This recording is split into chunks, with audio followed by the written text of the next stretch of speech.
Hey everybody. Hello. Welcome to Winter Fishtrap. My name's Mike Midlow, Program Director here. For some of you, Winter Fishtrap is an annual tradition that you attend every year or when you can. And for others, this might be your first time. Whoever you are, we're happy that you're here with us, enjoying this program. And I also want to talk to all of you out watching Winter Fishtrap on Fishtrap's YouTube channel. We're happy to have you here too. Thanks for coming. Before we get going, I just want to mention our sponsors for Winter Fishtrap this year, which is the Wallowa County Chamber of Commerce, the Wallowa County Cultural Trust Coalition, Eagle Cap Vacation Rentals, and of course all of you who support Fishtrap and our programming. Thank you. So what the heck is Winter Fishtrap and why are we here? Winter Fishtrap was created this is the 29th Winter Fishtrap, but Winter Fishtrap was created as a way to, Fishtrap's mission is to cultivate clear thinking and good writing in and about the West. And a lot of the things we do are about good writing, but we also try to bump up the humanities with clear thinking, and this year is no different. It was created to take on issues that are important to citizens of the West, and we do that by gathering diverse voices to inspire a greater understanding on a timely theme. Over the past 29 Winter Fishtraps, we've explored such topics as the new agrarians. That was a fun one. Dams. That was a big one. Fire. New wealth in the Old West. Water. And then there are many, many more. This year's theme and program is a little bit different than in past years. We keep trying new things to inspire each other and the community. This year is inspired by the United States of America's 250th anniversary of the signing of the Declaration of Independence this year.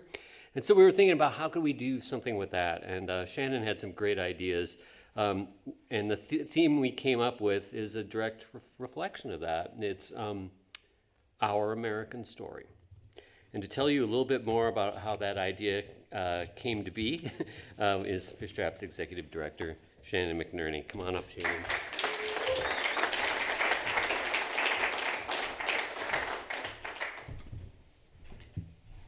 I love this program. This is my favorite thing we do, I think, except for Summer Fishtrap. And anyway, okay.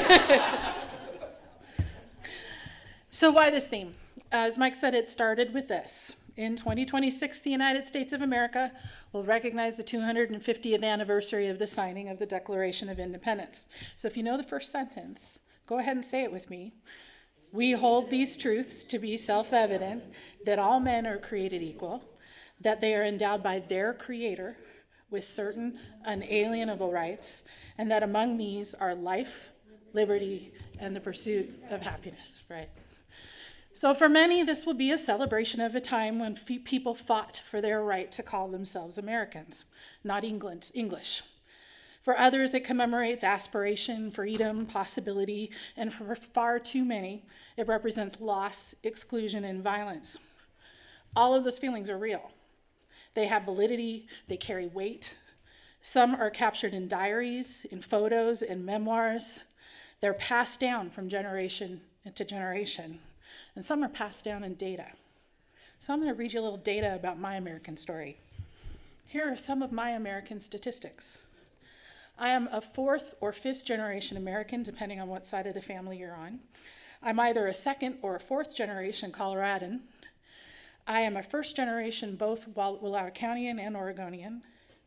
My ancestors, along with 12.8% of the American public, are of German descent, or 9.5% of the American public of Irish descent. 50.5% of Americans are female. 31.5% of us are white females. 37.5% of us are white females in Oregon. Watch out, guys. 27% of us are single. Single 37 million Americans are single. 27% of us are interested in dating. I'll leave that there. Over 50, with no kids, there's 20% of us. 19.2% of us are Gen X. 3.5% of us were born in 1967. 6% of us have both dogs and cats. 1.5% of us have music degrees. 348,000 people in the United States are named Shannon. 4,500 in Oregon, 1 in 948 people. 3,984 people in the world have the last name of McNerney. There'll be a quiz later. So there's a story, actually lots of stories in those numbers. Taken individually, I'm one of millions of Americans that with commonalities and shared histories combined, I think I'm pretty unique. I mean, special, right? But so are you. One thing we all have in common here tonight is that we're all made up of American stories. That means indigenous, multi-generational residents, immigrants, or visitors. We all have our own experiences of interacting as Americans or with America. So here's one of mine. In 1976, I was a third grader in a small town outside of Boston. My mom, dad, brother, dog, cats, horses, and a goat named April lived in a space with 22 rooms, 2 staircases, and a tack room that connected the house to the barn. Built around 1800, it was far from the oldest house in town.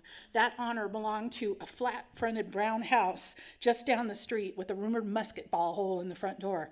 Still, our house had been in the country long before any of my ancestors.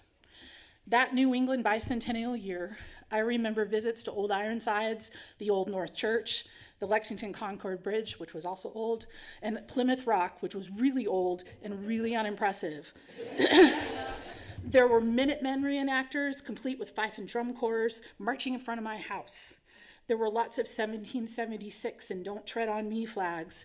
1976 began my lifelong love of history. It's also the year that took my grandfather, introducing me to grief. So why this theme? We hold our truths to be self-evident. Our individual roots and lived experiences as Americans are as diverse and as complex as the landscapes and communities that make up this place. Our hope for Winter Fishtrap and for Summer Fishtrap later this year is that it's going to provide you with the opportunity to reflect on your individual history and understanding of what it means to be an American while listening to and learning from the stories of the people around you. Together, we'll begin to uncover our rich, inclusive American story. So, in 1776, Thomas Paine wrote the following. These are the times that try men's souls. The summer soldier and the sunshine patriot will, in this crisis, shrink from the service of their country. But he that stands by it now deserves the love and thanks of man and woman. Tyranny, like hell, is not easily conquered. Yet we have this consolation with us, that the harder the conflict, the more glorious the triumph. What we obtain too cheap, we esteem too lightly. It is dearness only that gives us everything its value. Heaven knows how to put a proper price upon its goods, and it would be strange indeed if so celestial an article as freedom should not be highly rated. Storytelling is universal. Each of us, no matter our background, culture, or education, has been formed and informed and created, I would say, by the stories we encounter. And in turn, we change the people who listen to our stories.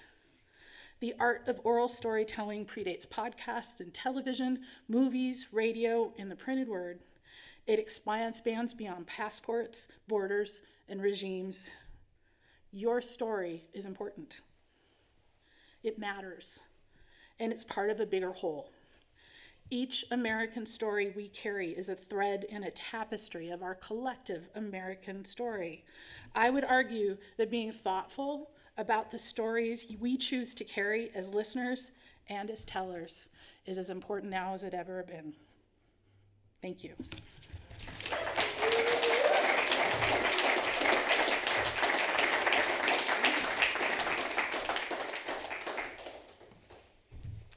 Thanks, Shannon. All right, let's get to the show. Our special guests tonight and this weekend are really good friends of Fishtrap and for a long time, and we're honored that they all drove out here to be here with us in person. I just want to call them out. Eric Braman came to us from Springfield, Oregon, and yeah. Springfield. Jason Graham drove here from Central Oregon, the Redmond Bear.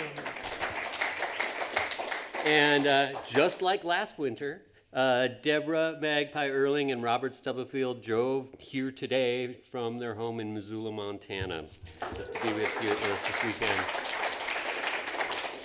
Thanks, friends. Appreciate it. Tonight, they'll set the stage with stories of their own, and then tomorrow, each will lead an interactive workshop on how we tell our American story. You can attend here in person, or folks out there, you can also attend via Zoom and be just the same part of the conversation. We'll dive into the practice of listening with all of our senses, and you'll have the opportunity to practice your storytelling and listening. It starts at 9 a.m. Lunch is provided for you folks here at Fishtrap. And isn't that one of the best parts? You can still sign up. If you know anybody who would like, if you're not signed up for tomorrow and you would like to, you can still sign up over here with Nadia, or just show up tomorrow morning and after you sleep on it. All the action starts at 9 a.m. All right, let's get to our first presenter and reader. Eric Braman is a poet, theater maker, and public artist who has performed and had original plays produced on stages across the US of A, including the premiere of their autobiographical show, To You, To Myself, which was an honorarium recipient at the 2022 Oregon Fringe Festival. They were featured poet at the 2024 Oregon Poetry Out Loud State Contest, a featured artist in the 2024 Cultural Currents Public Art Initiative in Eugene, and Fishtrap's 2025 Writer in Residence. Hottest ticket, man. Oh, that's not all. Eric was recently selected as the 2026 Artist in Residence with City of Rocks National Reserve and Castle Rocks State Park in Idaho. Please welcome Eric Braman.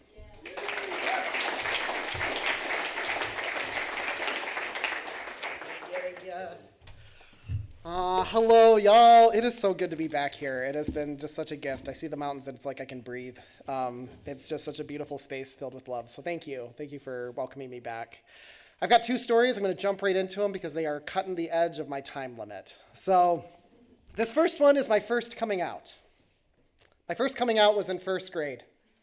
I was riding the bus home in early fall when I looked across the aisle and saw this girl in the most beautiful, the most stunning, the most spectacular hot pink windbreaker jacket. I was transfixed. Now, I think it's worth mentioning that, like for many people of a certain generation, the elementary bus was the first time I got to interact with other kids without immediate adult intervention and oversight. I mean, sure, okay, there was the bus driver at the front keeping an eye on us in the rear view mirror, but she was well occupied with making sure the bus didn't veer off the road. So, there in our seats and across the aisles, we were, many of us, engaging for the first time in the skill called conversation. Well, being the talkative and hyperactive child that I was, when I saw that hot pink windbreaker jacket, I reached across the aisle, snagged it by the arm, pulled it close to my face, and screamed, "It's so pretty!" She laughed, pulled her arm back, and said, "It's pink. Boys aren't supposed to like the color pink." Well, being the talkative, hyperactive, and definitely stubborn child that I was, I responded with, "Well, I like pink. No, I love pink. Pink is my favorite color." There it was. My first coming out. I, Eric Braman, a, according to all official paperwork, first grade boy, came out as a lover of pink. She replied with something along the lines of, "Oh my God, Eric loves the color pink. What a girl."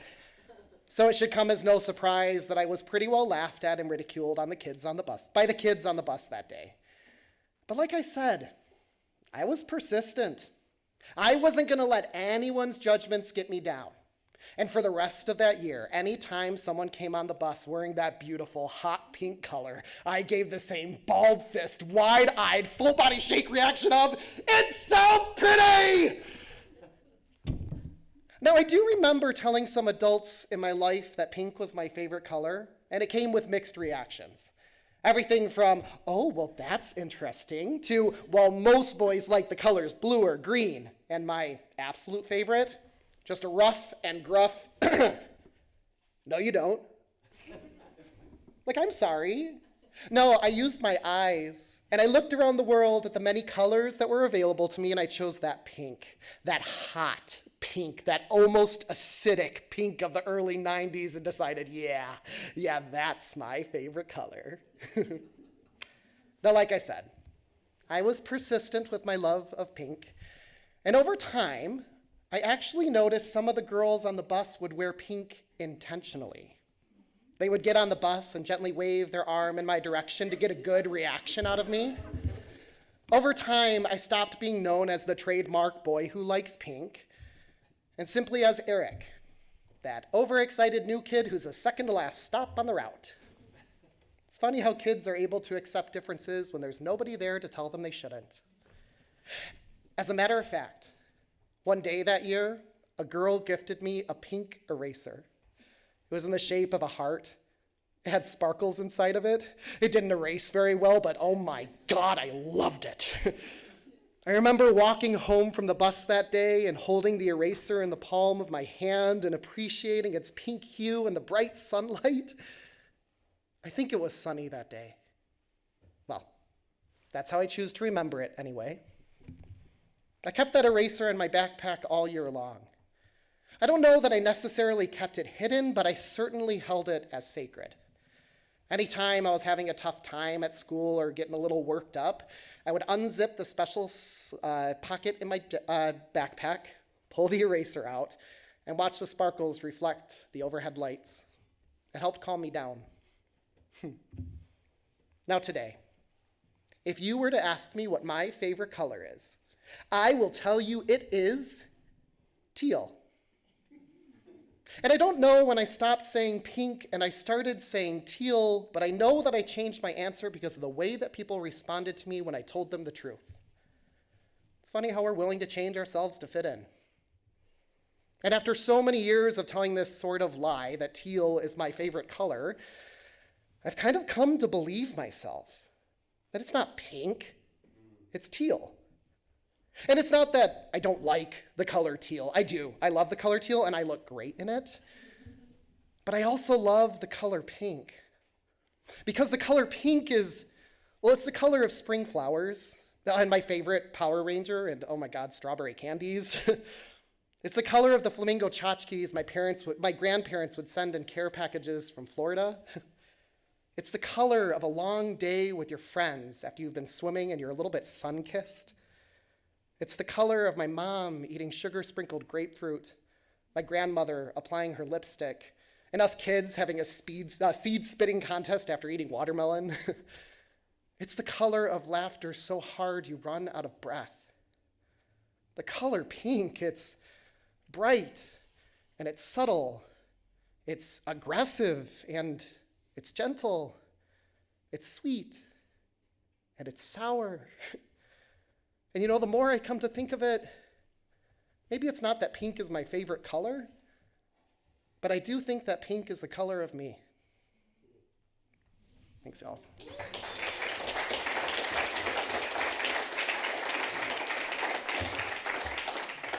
Thank you. I have this next story, and you all are the very first people to hear this story outside of me.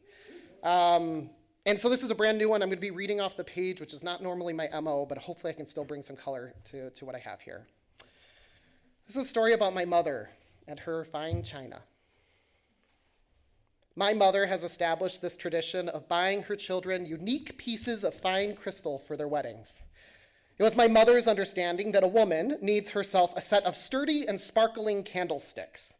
And for the rest of my siblings, that made for an easy gift selection for my mother. But when my husband-to-be and I came into the picture, her equation got thrown off. Would two men desire a pair of candlesticks? Befuddled by the predicament, my mother approached me in the month leading up to our wedding day to confess that she didn't know how to buy crystal for us. And so, instead, she offered to go shopping together. to find something that would be appropriate for a household of 2 men. And honestly, I'm glad she did because I did not want candlesticks. So that week, we stopped by Herman and Hiss, the one fancy store in Bay City, Michigan, and found a beautiful crystal decanter with a matching ice bucket and little lowball glasses. It was perfect. My husband and I had just gotten into good whiskey, and we had planned to go to the whiskey area of Tennessee for our honeymoon. So it was right. When we returned to Oregon from our Michigan wedding, I placed the crystal, which was the most valuable item in our house at the time, on display in our Target brand glass front cabinet we had purchased especially for the crystal.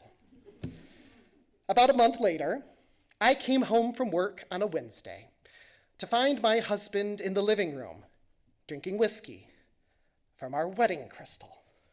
I froze. I said, "What do you think you're doing?" And he replied with, "I'm having a drink." And I said, "In our wedding crystal? Have you lost your mind?" You see, I understood that crystal to only be for special occasions, not an everyday Wednesday. So I snagged that lowball glass from his hand, transferred the whiskey into a normal glass, carefully washed and dried the crystal before returning it back to the display where it belonged. I couldn't believe that he would do this. That was a gift. It was meant for only the most special of occasions, like my mother's wedding china. They were too good for us to touch. Now, growing up, my mother's wedding china was on display in the kitchen. It was a whole case that had been installed on the wall to show off the light gray porcelain and delicate blue pattern. In the living room, more pieces were set just so in brilliant display. Large serving platters, gravy bowls, salt and pepper shakers. Everything you would need for dinner with a senator. They were a gift, a wish that someday my parents would rise up in ranks and be wealthy enough to throw parties worthy of their delicate form. Our Velveeta mac and cheese and hot dogs just weren't up to snuff. The handles on the display case were tied closed with hot pink shoelaces. An installation added after my brother had crawled up as a toddler and thrown one of the crystal glasses across the room and splitting it into a million shards of light. I still get blamed for his own mistake. Once a year, my mother would untie the shoelaces and delicately remove each piece, washing it free of dust and spider webs that they had collected. To me, they were always a reminder of how poor we were, of our unworthiness for nice things. I wrote a whole performance poem about these dishes haunting my empty pockets. And I held on to that belief for a long time, until one time I was back in Michigan, and I was sitting at the kitchen table with my mom, and I looked up and I said, "I wrote a poem about those dishes," and I proceeded to read it to her. When I finished my poem, I looked over at her, smiling and smirking as smugly as you could imagine. I said, "What's up?" She said, "I didn't get those dishes for my wedding. I purchased them for myself." I was shocked because, like I have hinted, we grew up poor. There were 7 of us kids, and our household was supported by my father working hard at the Coca-Cola factory, and my mother, who saved on childcare costs by being a stay-at-home mom. How could they have ever afforded these beautiful, delicate things? She explained that yes, the main set of serving and salad plates had been gifted at their wedding, but every other piece was purchased by my mother directly. In the first 3 years of her and my father being married, at a time when she was still working as a home hospice nurse, my mother would pocket her daily budgeted $5 lunch fund, using it to purchase the cheapest bread, sandwich meat, and cheese that she could find at the grocery store. And with the leftover, she would put it into a fund. And once a month, she would stop by Herman and Hiss, the one fancy shop in Bay City, Michigan, and with whatever dollars she'd have, she would buy more pieces of that porcelain, one item at a time. A teacup here, a soup bowl there. And then, when she started approaching the more expensive things like the soup tureen, she shifted to taking all available open shifts, working every single weekend, doing all that overtime to earn the funds to collect the whole set. My father only confronted her once about the pretty pieces that kept appearing each month. She owned up on where the money was coming from, explaining that she wasn't stealing anything from their limited budget, but rather earning the dollars in her own way to get what she wanted. My father never asked again because he saw the joy on my mother's face every time she added another piece to those shelves. When I asked my mother why she never used them, she replied, "Because they chip easily." Also, they remind me of the day your father and I married, and that's not replaceable. These plates weren't a sign of what our family lacked. These were a testament to the riches my family held. They were the result of my mother's work ethic and persistence. They're a symbol of how my family values story and memory.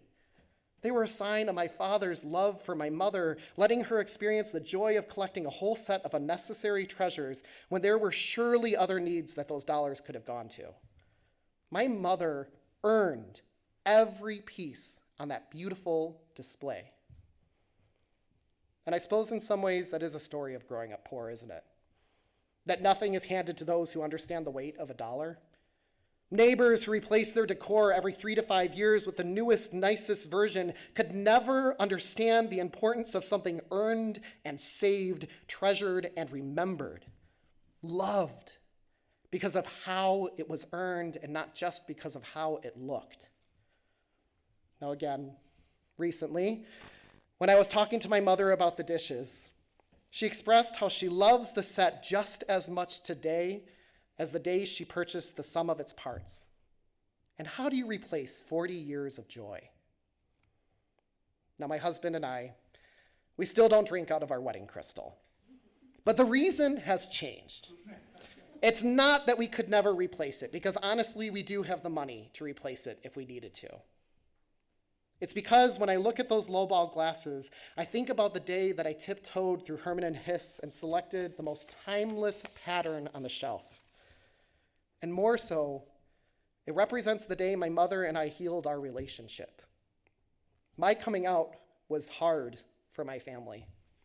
I always thought that my mother would love me in spite of who I love. But around the time of my wedding, that all shifted.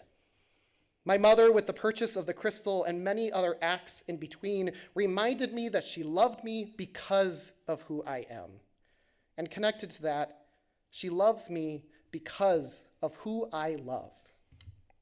And how could I ever replace that? Thank you.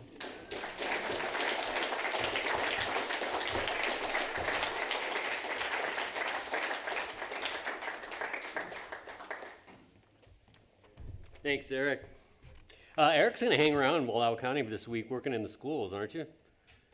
Yes. What are you going to be doing this week? I will be teaching in Enterprise High School. No, I'm going to be at Wallowa High School, the Building Healthy Families, and Wallowa High School. Super. Right? I don't know. I'm Thanks. going to be at schools. Sorry. Can't get enough of the guy. All right. Our next reader is Robert Stubblefield, who has been hanging around here with Fishtrap since the early 90s, maybe even before that, since the beginning. Robert has published fiction and personal essays in many publications, including Dreamers and Desperados, Contemporary Short Fiction of the American West, Best Stories of the American West, Left Bank, the Clackamas Literary Review, Cascadia Times, Oregon Humanities, Whitefish, High Desert Journal, and many others. Robert grew up in Oregon and now lives in Missoula, Montana, where he teaches at the University of Montana. And I think last time you taught at Summer Fishtrap, you got some news that the students of the University of Montana had voted you like most popular professor at the university. Isn't that right? Yeah. His attitude has changed. Please welcome Robert Stubblefield.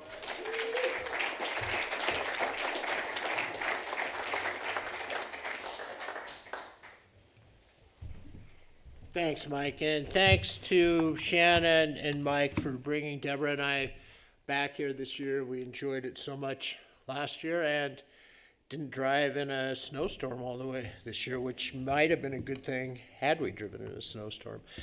And so Eric set a very high bar, but he also kind of set me up for the story that I'm going to tell you because it's about my mother, and my mother was a school bus driver. So that kind of evens out. And Eric went to the page, not usually reading off the page, and so I'm kind of going away from the page, being accustomed to the page.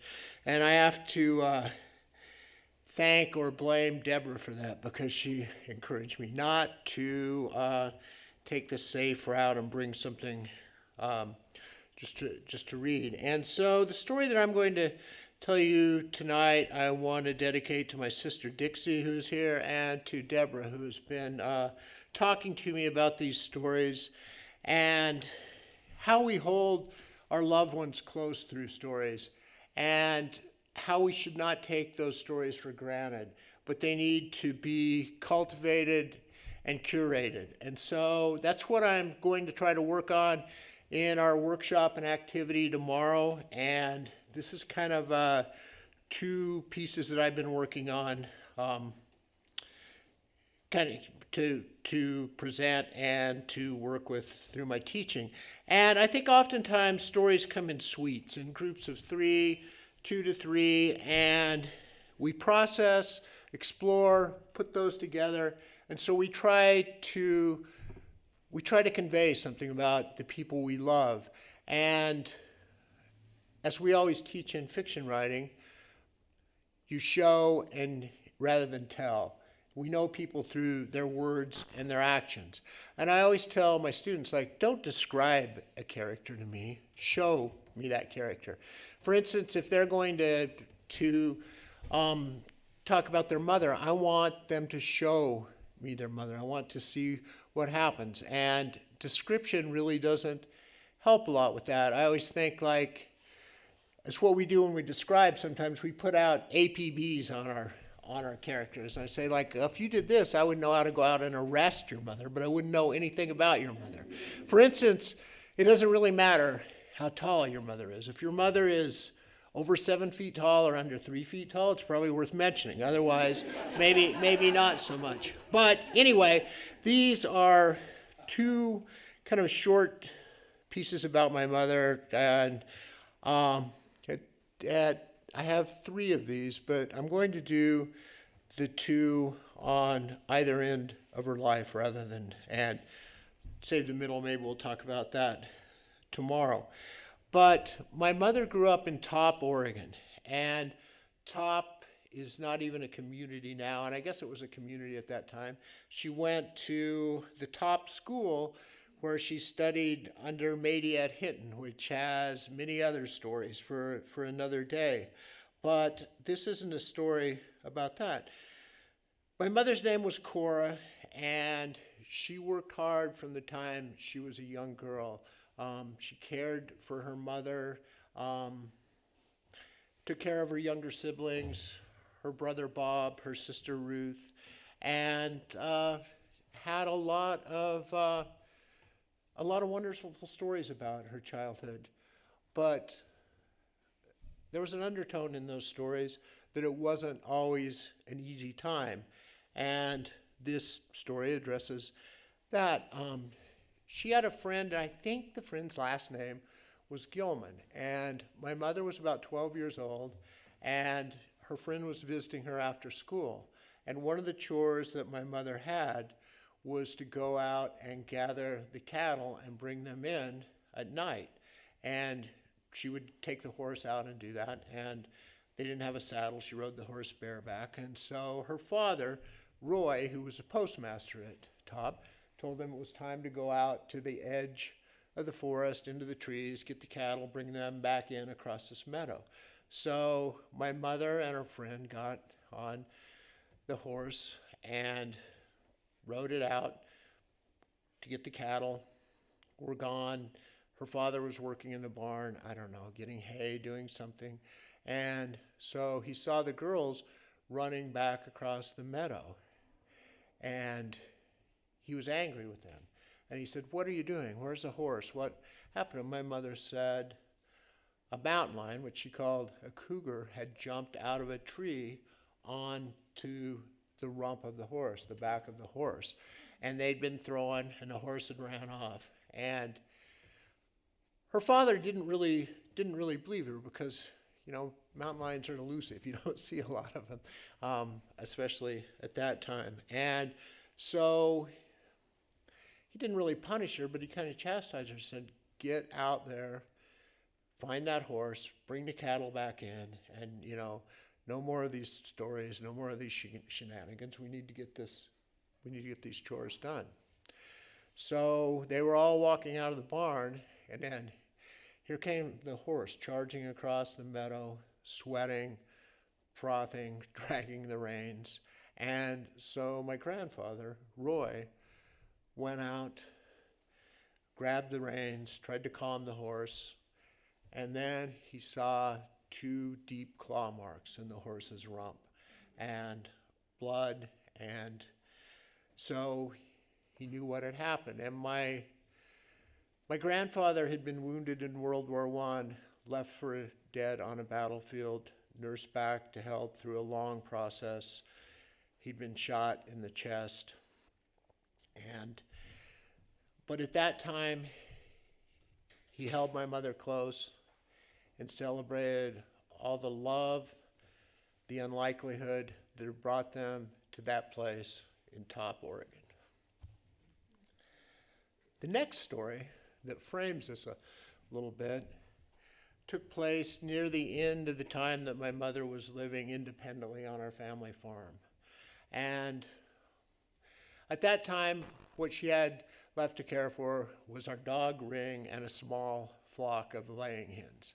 And so my mother would go out, feed the chickens every day, gather the eggs, lock the chickens up at night.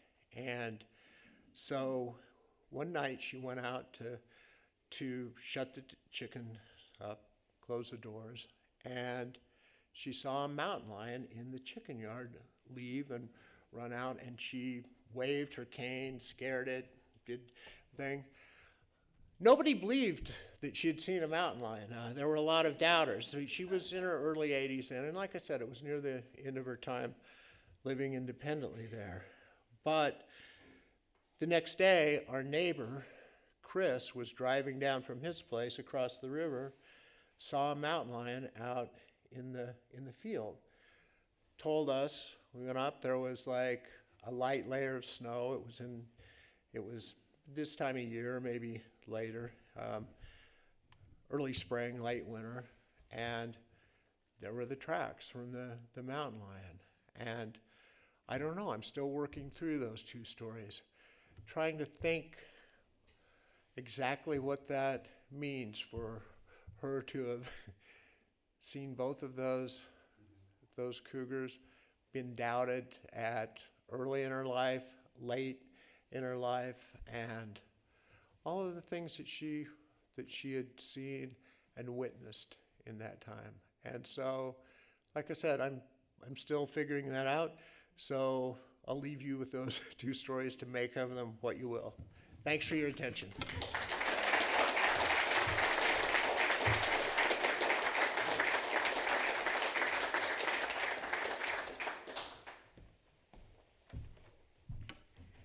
Thank you, Robert. Our third reader is another familiar face and voice. Always love to have him. Jason Graham is also known to many as mostly Wada, is a Windy City heartland transplant living now in Central Oregon. Graham's work spans nearly 2 decades of exploration in multiple mediums, including writing, painting, performance, music, and video. Jason's work has been featured all over the place, including TEDx, Oregon Community Foundation, Goddard College, the High Desert Museum, Valley Forge Fiesta, the Portland Art Museum, and of course, Fishtrap. How many? No, that's good. That's great. No, I just a little bit more. Do you think that's it? Every time I come. But I really wanted to talk about. Yeah, you should say that piece. Yeah. You should say that. Jason has received several honors. Yes. But one of the coolest was when you were the Bend, Oregon Creative Laureate. Yeah. What did that mean or do? We are gonna find out tonight. Right now. Right now. Give a hand for Jason Graham.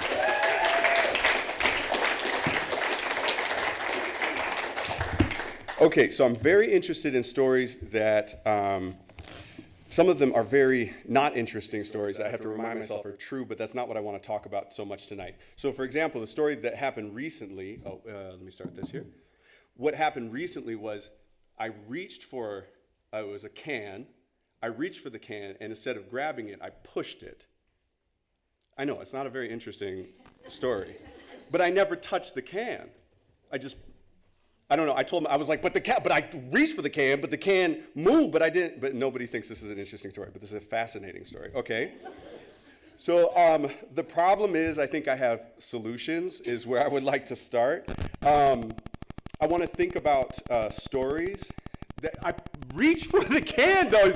Okay, I want to talk about stories that both satisfy, in their nature, they both satisfy and invite curiosity, which I really like this idea about what a story can do.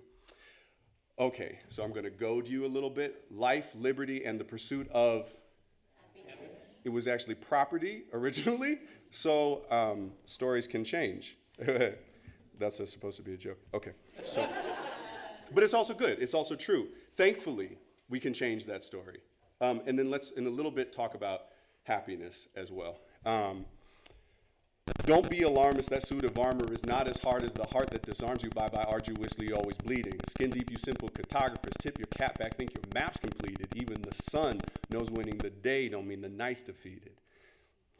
Is like to a tempo. Don't be alarmist. Don't be alarmist.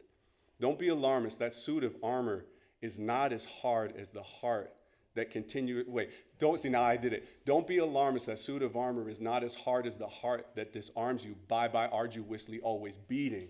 Skin deep, you simple cartographers, tip your cap back, think your map's completed. Even the sun knows when in the day don't mean the night's defeated. On our armor, so we're going to talk about our armor a little bit as well. This has to be two things necessarily, functionally, fundamentally, foundationally. Love, it has to be. This has to be about love. And then also joy. So let's first talk about love. So this is Bell Hooks, all about love, which is appropriate considering what I'm going to say, which is her words here. We start out committed to the right path, but go in the wrong direction. Most of us learn early on to think of love as a feeling. When we feel deeply drawn to someone, we cathect with them. That is, we invest feelings or emotions in them. That process of investment wherein a loved one becomes important to us is called cathexis, Cathexis. In his book, Peck, and so she's referencing M. Scott Peck's classic self-help book, The Road Less Traveled. In his book, Peck rightly emphasizes that most of us confuse cathecting with loving. We all know how often individuals' feelings connected to someone through the process of cathecting insist that they love the other person, even if they are hurting or neglecting them. Since their feeling is that of cathexis, they insist that what they feel is love. We understand love as the will to nurture our own and another's spiritual growth. So I'm going to just say that one more time. When we understand love as the will to nurture our own and or another's spiritual growth, it becomes clear we cannot claim to love if we are hurtful and abusive. Love and abuse cannot coexist. Okay. So why would I bring that up? It's because this is going to be less sword and shield, more needle and thread. However, if I approach you with a sword, say you don't know me, like you don't necessarily know me, or I approach you with a needle, in both cases, you might reel back thinking I'm going to do some kind of damage to you. If this is going to be loving, which is what my intention is to have this be loving, then it has to be considered love as a spiritual growth. Growth might be painful. Or what if I want to talk about a wound that we've been carrying for a long time and I want to figure out how we're going to sew this thing up? My approach, even if there's pain tonight and tomorrow and the next, is not to do more harm or exacerbate more abuse, and to be clear about not confusing those things. It is for you to be critical of if I'm achieving that in our relationship here, And so then you can have boundaries and distance and be like, yeah, you stay over there, but So that's something I want to say that's very important, because what I'm going to bring up is not meant as an antagonism, though it may be felt as such. The same way that I'm not trying to hit you, but if I see a bruise on your arm and I go to touch it, it might feel painful all over again. Okay. And because I have curiosity, that question, that single sentence, one word question of why might get us into some areas of real discomfort. Okay. The other thing this has to be is joy. Joy James, so both kinds of joy here, but Joy James was saying entertainment in today's society is deflection. So if I'm actually trying to address something, if I'm actually trying to love folks here in a way that is appropriate from this particular position or whatever, then this can't be entertainment. That you might enjoy your time, but can it be that? Can it be enjoyment? Can it be the reciprocity, the reciprocal of enjoying each other's company, even as we're going into something that might be uncomfortable and painful? Something to think about. The other thing here is, you all know Thich Nhat Hanh? Are you familiar with this? Okay, and you held up the book that you were reading to show everybody, like, do you know Thich Nhat Hanh? Do you know Thich Nhat Hanh? Anyway, okay, so in Thich Nhat Hanh's book, No Mud, No Lotus, I love this description. I think a lot about black joy as something that is part of my sort of story of vocabulary in my head. Joy and happiness. So let's come back to happiness for a second. You're walking through a desert ill-equipped, parched, arid desert, your mouth like the sand, and you see an oasis. You get to the oasis and you drink from this external source, and now you're experiencing happiness. Joy is seeing the oasis and experiencing that well before your lips touch the water, which is, okay. In part, I'm saying this, I'm like, yeah, okay. And then another part, just because you're all different here, and I mean that as a compliment, part of me is kind of like, you all already know this, which is a total delight, if that's the case. Okay, so then it brings me to this other consideration here. So joy, oh yeah, I wanted to say this line because I wrote it down and it sounded good at the time. Joy is a wellspring internally occurring. Yeah. That does quench and does allow us right now to imagine what futures may come for us. So this power of imagination and curiosity that we can activate, particularly around these areas and these things that we're not supposed to talk about, which is wandering these deserts, ill-equipped. So now to go into talking about race. So now let's talk about race. So now, looking at me, thinking about yourselves, wherever you need to be, when I bring this up, think about how you feel in your body. Think about where you feel how you feel. I want to talk to you about race. So then for a moment, where do you feel it? I feel it here. So just think for yourself where you feel it. If somebody farted right now, can you imagine how great that would have been? That would have been like very good, okay? Okay, so race. So I'm interested in these stories that we're told to tell ourselves while simultaneously not thinking about the fact that we're telling ourselves these stories. Race for me is one of those things. Race has been a discrepancy. I live as a discrepancy wherein I don't fit the category appropriately. So I'm constantly thinking about race. And for me now, I'm understanding in my Black experience, race is a door into a conversation, a door into an exploration, that there's possibility of an oasis in this conversation about race and racism. So for you, I'm going to ask a question, which is, when do you remember, this would be an age that you were, and I've asked this before, but when do you remember learning the story about your race? How old were you? What number is that? So for me, it was 2. I'm 42 and a half. I'm 42. So I can think about the age that I am now, and I can think about the story of how I was thinking about race from 2. So think for yourself. And again, if you need to pause to think about how you feel and where you feel in your body as I ask this question. Okay. Do folks have a number in mind? I'm not gonna put anybody on the spot, but I want to make sure that you have a number in your head. 2, 5, 15. Yes? Okay. So the age you are now, that age, and then you subtract, and you're left with a number. So for me, it would be 40.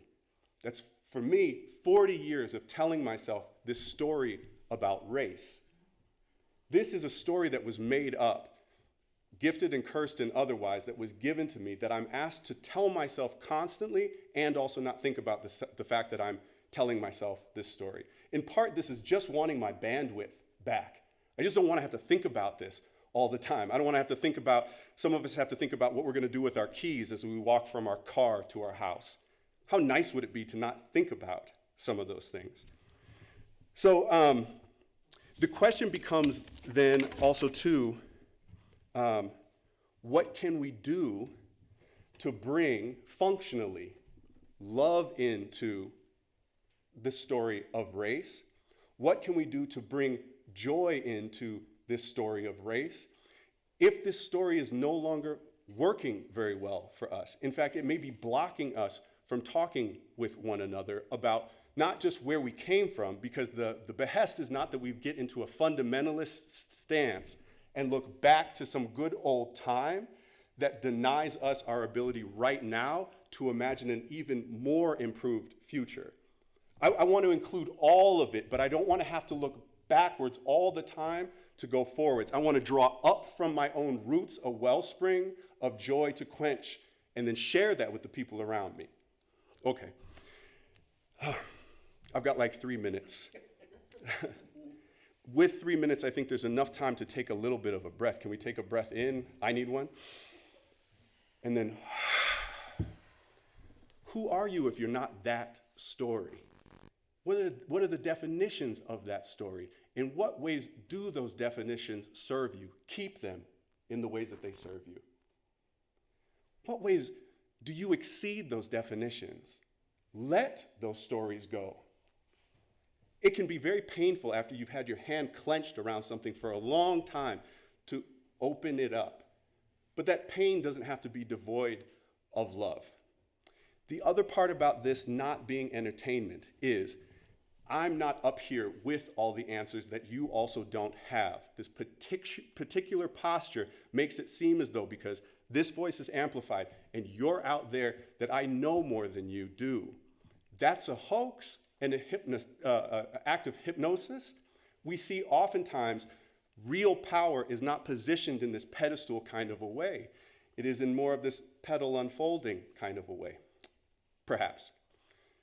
I'll tell you what the problem is. I'll tell you what the problem is. You think you're the audience. Enemies do not exist, much to war's embarrassment. Evil is a mask upon the empty face of ignorance. Empire is a lonely flame. True love will extinguish it. You are not the worst you done did, dummy. You are not the only sun, star, light, honey. You could be a Lucifer, golden as a Magdalene. Jesus, these Orishas even deeper than the melanin. That's what I got. I moved the can. Okay.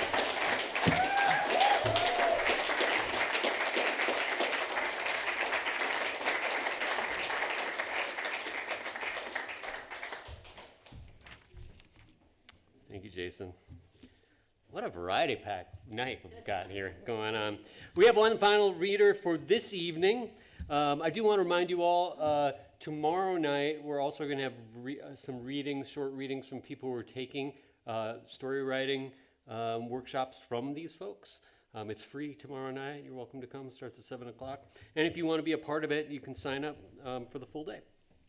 All right, Debra Magpie Earling is the author of The Lost Journals of Sacagawea and Perma Red. She's received a National Endowment for the Arts Award, a Guggenheim Fellowship, and 2 American Book Awards. Her second novel was longlisted for the Andrew Carnegie Medal for Excellence in Fiction and awarded the 2024 Montana Book Award. She's not done yet. Debra retired from the University of Montana, where she was named Professor Emeritus in 2021. Everybody, welcome Debra Earling.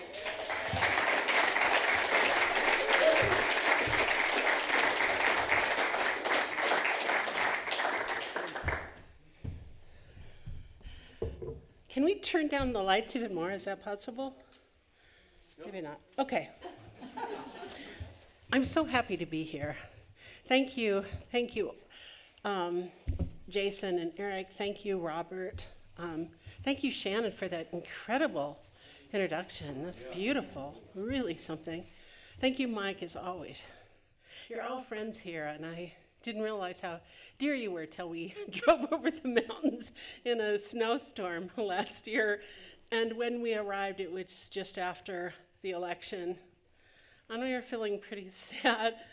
And to come here and be embraced by all of you you have such a warm and wonderful and welcoming community. It's so strong here. You can feel the love. So tonight I'm going to tell a very brief story. I taught storytelling at the University of Montana for 30 years. And there was one semester that was kind of difficult. I don't know why. They put me in, I had huge storytelling classes, anywhere from 125 to maybe 50. And I had a group of students, I think that year was like 90 students. And they put me in the chemistry building. And so I had this room that had this, I had to stand up there with all these Bunsen burners and all these, like, trying to get my notes in there. And I remember, like, looking out at kind of a sea of students. And I was kind of a wicked teacher sometimes. I never chastised anybody, but Doug Betters was with the Miami Dolphins, was in my class. And one time he was, like, reading the newspaper. So every time I'd look up and I was trying to lecture, there he was. And so I just stopped, and I just shut up, and I can stand for a long time and be silent. So all the students were like throwing their books under their table, and really nervous, and then he finally looked up. But during that one semester, I think students believe that they're invisible sometimes because they're in a big class and they can do what they want, but we see all of you. And there was one student who entered the classroom. And, most students they look at you. You think they're bored. Some will nod every once in a while. There was one student who entered the classroom and he sat perfect right where the rows went up, and he sat right in the middle. And I looked out at that student every day, and he was smiling. He was nodding. He was really listening. And he had this glow about him. And he kind of looked like Jesus in those old-timey, I don't know, they're not photos of Jesus, but those old paintings of Jesus. He didn't have a beard, but he had that beatific, beautiful presence. And I thought, holy, this guy is really something. But I was the only one who could see his magnificence. Now there he's sitting there, and I thought, I've been blessed in this room. So I had my students come up to tell stories. That was one part of their final. So this young man gets up and walks to the front of the classroom, and he starts telling a story. And the story that he tells still stays with me today. He said that he wanted to be a farmer, that he always wanted to be a farmer. So he decided that during summer break that he would go to Iowa and see if he could get a job in the cornfields at a farm. And he got a job.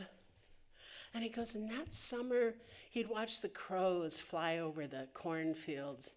And he said, the farmer was a little bit dubious of him. He goes, but I did my chores, but every morning I'd get up really early.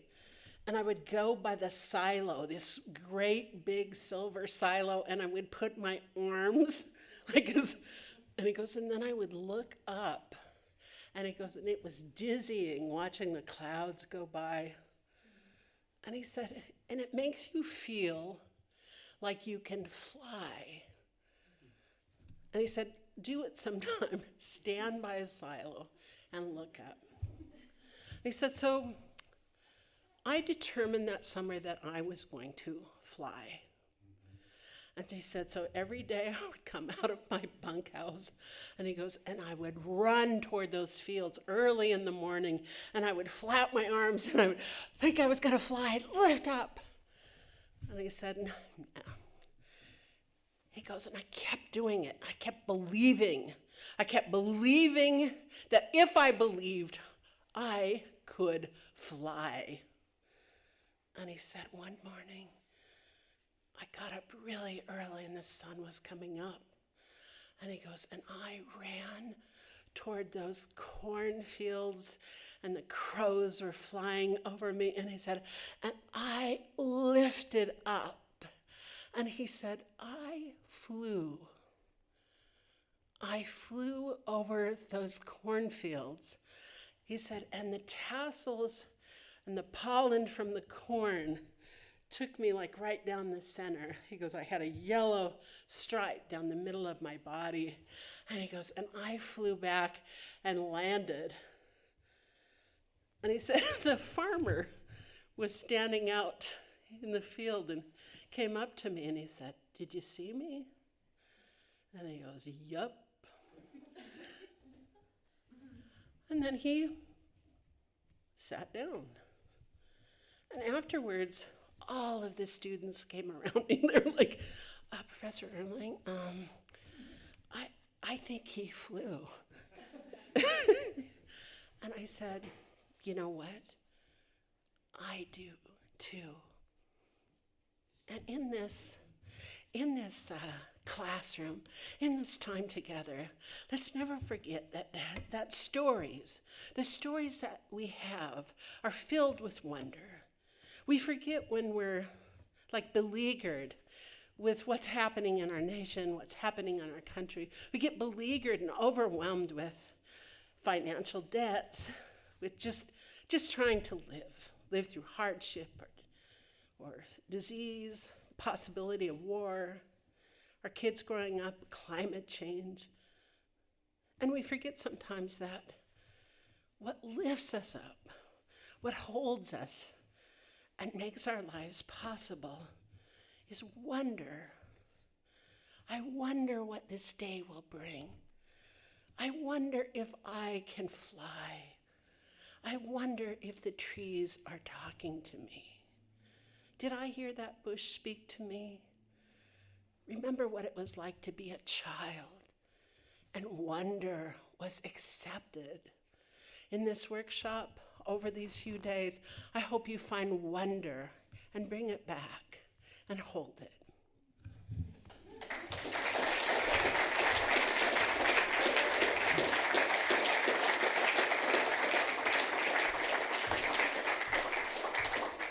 Thank you, Debra, and thanks to all of you for coming out here and for watching out there on Fishtrap's YouTube channel.